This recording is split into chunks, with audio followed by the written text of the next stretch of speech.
दोस्तों, सामान्य विज्ञान की इस अगली सीरीज में हम आपके साथ लेकर आए हैं नाभिकीय भौतिकी के बारे में कुछ जानकारियाँ जिनको हमको जानना चाहिए। दोस्तों, इसमें सबसे पहले हम देखेंगे इलेक्ट्रॉन के बारे में।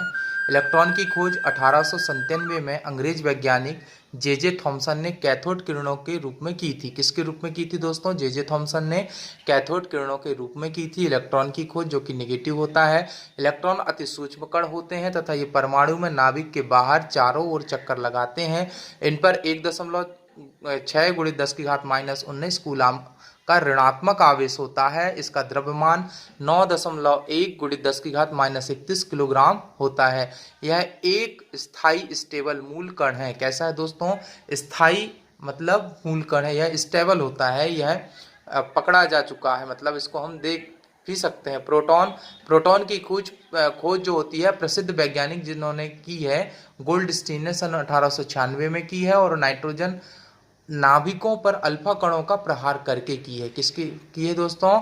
नाइट्रोजन नाभिकों पर अल्फा कणों की बौछार कर कर प्रहार कर कर की है। प्रोटॉन का द्रव्यमान 1.67239 × 10⁻27 किलोग्राम होता है, और आवेश 1.6 × 10⁻19 कूलाम धनात्मक होता है। इसमें प्रोटॉन में धनात्मक होता है मित्रों। यह एक में अति सूक्ष्म कण है। इसका उपयोग कृत्रिम तत्व तत्वांतरण आर्टिफिशियल ट्रांसम्यूलेशन में किया जाता है मित्रों। अगला कण जो हमारे सामने आता है दोस्तों, वो न्यूट्रॉन है, और न्यूट्रॉन की खोज अंग्रेज वैज्ञानिक जेम्स चैडविक ने सन 1932 में बेरिलियम पर अल्फा कणों का प्रहार करके की थी। किस पे की थी दोस्तों? बेरिलियम पर अल्फा कणों का प्रहार करके की थी, और यह एक आवेश रहित कण है। इसमें कोई आवेश नहीं होता, यह ना नेगेटिव होता है ना पॉजिटिव होता है, यह आवेश रहित होता है। इसका द्रव्यमान 1.675 × 10⁻27 किलोग्राम होता है, और इसकी भेदन क्षमता पेनेट्रेटिंग पावर जो बहुत ज़्यादा अत्यधिक होती है। यह कैंसर की चिकित्सा और नाभिकीय विखंडन न्यूक्लियर फिजन में प्रयुक्त किया जाता है। न्यूट्रॉन का कहाँ उपयोग करते हैं दोस्तों? नाभिकीय विखंडन में उपयोग करते हैं। कैंसर के इलाज में भी हम इसका उपयोग करते हैं न्यूट्रॉन का। पॉजिट्रॉन पॉजिट्रॉन यह एक धनावेशित मूल कण है दोस्तों, जिसका द्रव्यमान व आवेश परिमाण इलेक्ट्रॉन के बराबर होता है। इसलिए इसे इलेक्ट्रॉन का प्रतिकण एंटी पार्टिकल भी कहते हैं। इसको इलेक्ट्रॉन का क्या कहते हैं दोस्तों? एंटी पार्टिकल कहते हैं। और इसकी खोज 1932 में एंडरसन नामक वैज्ञानिक ने की थी। अगला जो कण आता है दोस्तों हमारे सामने, न्यूट्रिनो आता है। न्यूट्रिनो ये लगभग द्रव्यमान रहित होता है, रेस्ट मास जिसको कहते हैं। वह आवेश रहित मूल कण है। यह आवेश रहित मूल कण, इसकी खोज 1930 में पाउली ने की थी। किसने की थी दोस्तों? पाउली ने की थी। और न्यूट्रिनो का भी प्रतिकण होता है, जिसे एंटी न्यूट्रिनो कहते हैं। क्या कहते हैं दोस्तों? न्यूट्रिनो का भी प्रतिकण है, वो क्या कहलाता है? एंटी न्यूट्रिनो कहलाता है। फोटोन अगला जो कण आता है दोस्तों, वो हमारे सामने आता है फोटोन ऊर्जा के बंडल होते हैं, पैकेट्स होते हैं, जो प्रकाश की चाल से चलते हैं। किसकी चाल से चलते हैं दोस्तों? लाइट स्पीड से चलते हैं, मतलब प्रकाश की चाल से चलते हैं। सभी प्रकार की विद्युत चुंबकीय किरणों का निर्माण इन्हीं मूल कणों से होता है, इन्हीं के मूल कणों से होता है। और इनका विराम द्रव्यमान जो रेस्ट मास जो हम कहते हैं, वह शून्य होता है। कैसा होता है दोस्तों? इनका द्रव्यमान रेस्ट मास शून्य होता है। अगला जो हमारे सामने आता है वह कार्बन काल निर्धारण होता है, कार्बन डेटिंग जिसको कहते हैं मित्रों।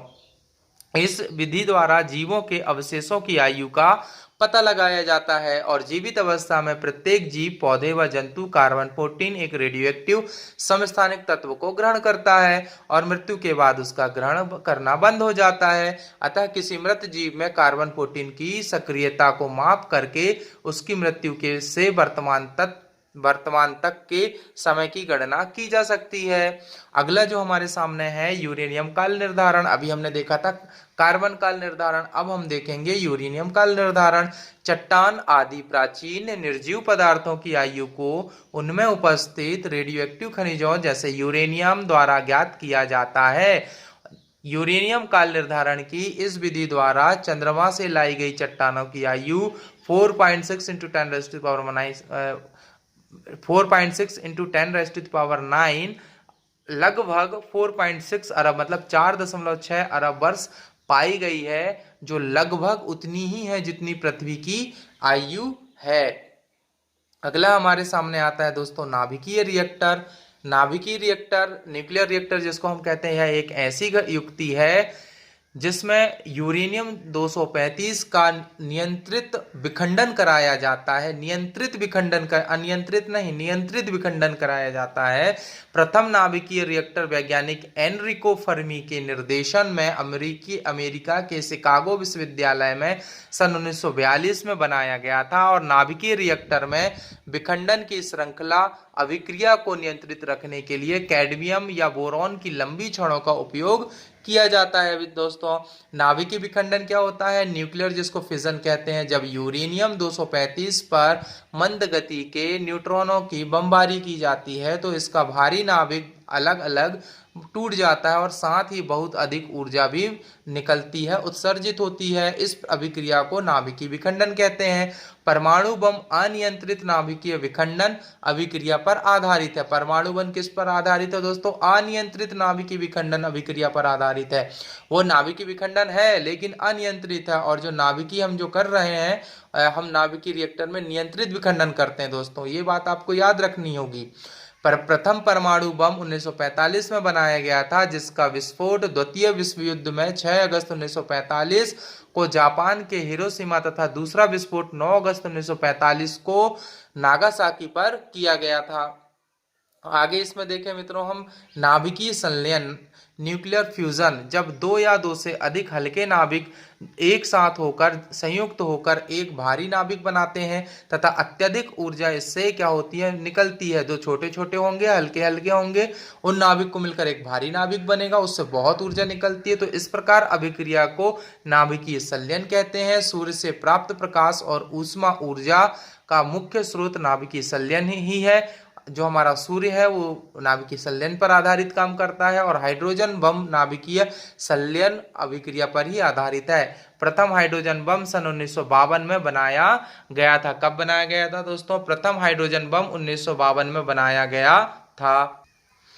प्रमुख आविष्कार एवं आविष्कारक, इनको देखें दोस्तों। तो आविष्कार यहाँ और आविष्कारक इस कॉलम में हम देखेंगे।